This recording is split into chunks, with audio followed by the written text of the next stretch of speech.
Hey guys, Brown Santa came today. Woohoo! Reckon we'll find out what it is in a minute. Stay tuned. Alright guys, what we got here is rock sliders.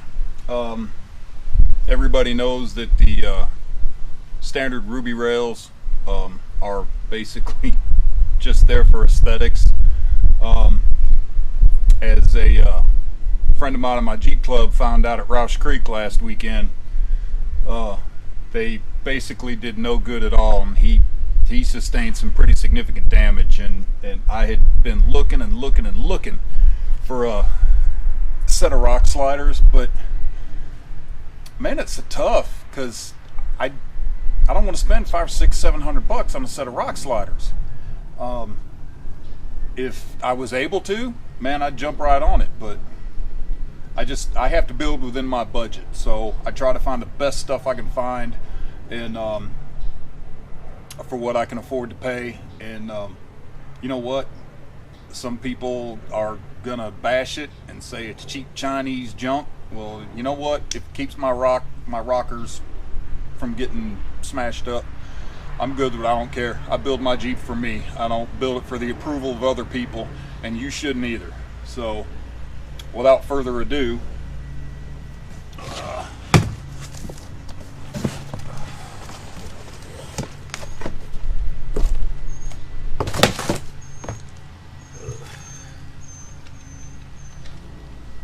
instructions.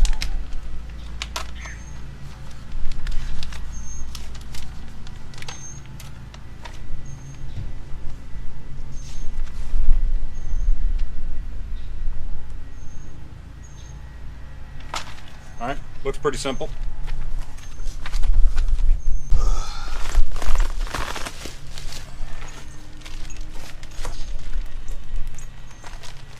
Hardware. And they are labeled left and right. So for you guys that don't know, you always refer to the left and right side of the vehicle as if you're sitting in the driver's seat. So if you're sitting in the driver's seat, that's the left side, the passenger side is the right side.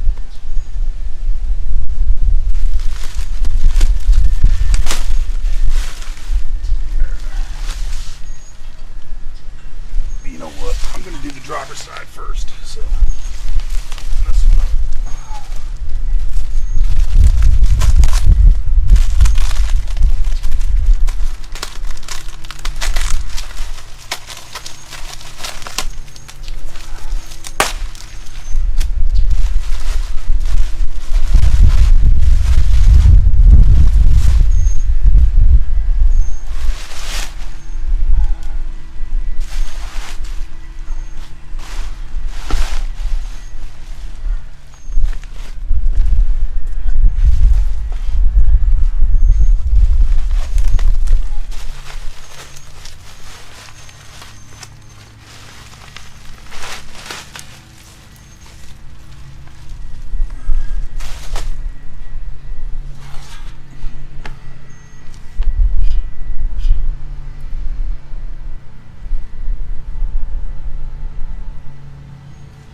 Alright, so these are EAG, and you saw me unwrap it, and really there's a little bit of scuffing right there on that corner, but if you saw the box, I mean, you can't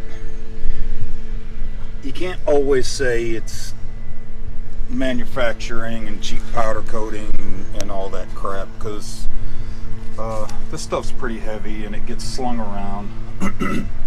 But my main point is, some people fuss about, you know, little scuffs like that, and I mean, even sometimes it's going to be chipped off. Even I've seen some of the more prominent American companies, and people fuss about it. You know, open up the box and there's paint chipped or powder coat chipped or whatever. My logic is this: I wheel my shit and it's gonna be beat off rocks. Wait a minute. That was probably a bad choice of words. It's probably going to be bounced off rocks. And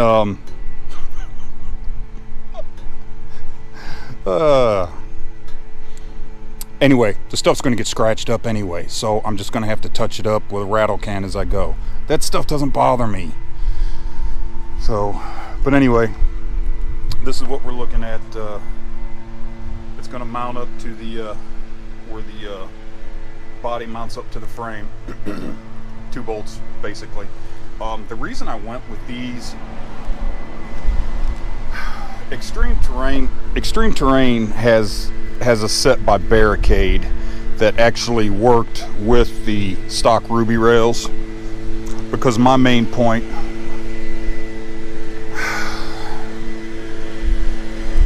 I would say out of every 3 videos I make, one of them, the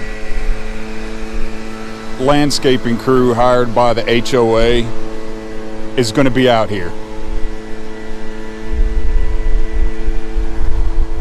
So, excuse the noise for the beautification. Alright, as I was saying, Extreme Terrain had a Barricade makes a set that works with the stock Ruby rails. You don't have to remove them. Almost, I think JCR has a set, but again, they were in the $500 to $600 range. All the other ones, you got to take the Ruby rails off, and that exposes the pinch seam. And most sliders leave that pinch seam exposed. And it's not that it's a big thing as far as making it bad for your Jeep. It's just, I don't like it. I don't like the way it looks. The aesthetics suck. So I want to keep that pinch seam covered up. You know, some guys have come up with some pretty cool ways to cover it up, but I'm not wanting to do all that. These sliders are supposed to cover up the pinch seam, so this is why I went with these. That and the price point, they were like right at $300. So no, actually they were less than that. They were less than $250. So they're heavy. The welds look good. It's got a good powder coat on them. So I mean, we'll see. Like I said, main thing is since I put the lift on, it's a little bit hard to get in and out of, but I just don't want to be sliding off my seat all the time and wearing my seat out. So I'm gonna start getting stuff together, get these things put on. Aight. All right, under the left side of the Jeep.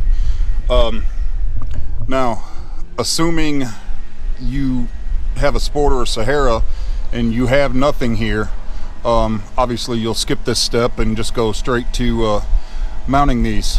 But since I have a Rubicon, the first thing I got to do is get rid of these Ruby rails, and to do that you're gonna have to undo 1, 2, 3, and 4 10mm bolts, and then these 2 13mm right here, and these Ruby rails should come right off. So let's get her done.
just like that.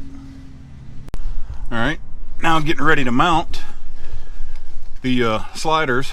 You gotta remove the body bolts that mount the body to the frame. There's two of them right here and right here. 18 millimeter.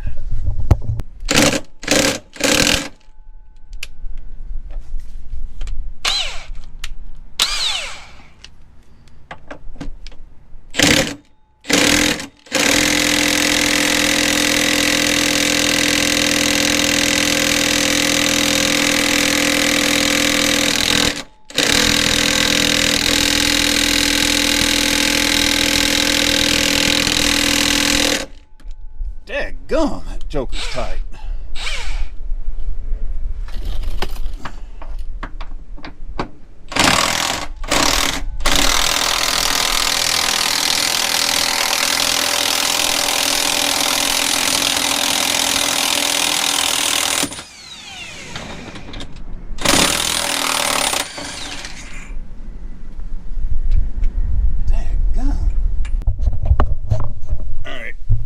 See, both the bolts are out. I found out why I had so much trouble with it. There was red Loctite on those bolts from the factory, so if you don't have an impact, I hope you at least have a breaker bar and a cheater bar to put on it. Them jokers were tight.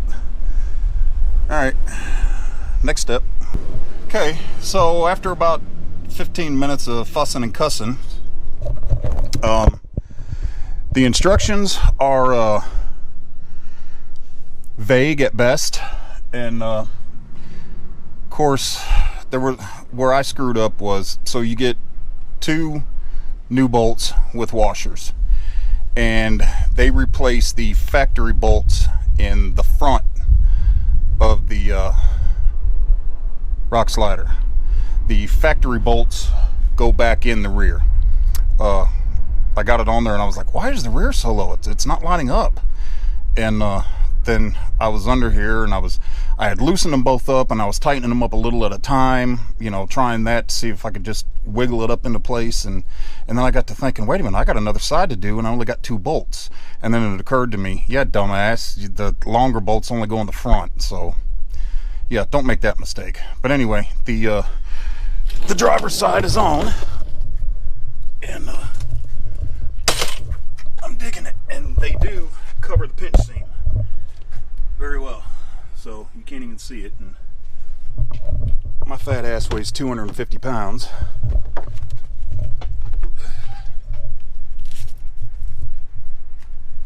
So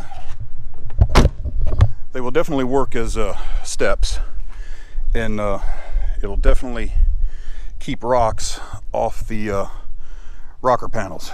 So one side is done. We go do the other side. It's the exact same procedure, so I ain't gonna bother videoing that. I'll just show you the finished product. All right, y'all, she's done. This is the passenger side. So thumping bass sounds pretty good, don't it? So I made another mistake, and I'm not above sharing it with everybody. It's a big part of the reason I do these videos, so when I screw up I can point out stuff and, you know, hopefully somebody else won't make the same mistake. So with these EAG rock sliders, you're going to get two bolts and two spacers. They're to be used on the front on each side. One bolt and one spacer on the front on the left, one bolt and one spacer on the front on the right. If you remember earlier in the video, I used both the new bolts on the left side and I had to take it out of the rear, and well, then got ready to put the right side on and didn't have a spacer. And I thought, you dumbass, you put them both on the other side. So I had to take the rear, the other side off, take it off, and put it on this side. One thing I do want to point out, the washers that come with the new bolts, you're going to need a little bit bigger washer, because I don't know how those are attached up inside there, but if you go to do this, you'll see it's weird. It's almost like it's vulcanized rubber, and it's just weird. But anyway, in order to get it tight, the washers that they sent were crushing. So I pulled the bolts out, I put some bigger flat washers over top of it, and that got it handled. So yeah, but overall I'm pleased with the look. They do cover up the pinch seams, so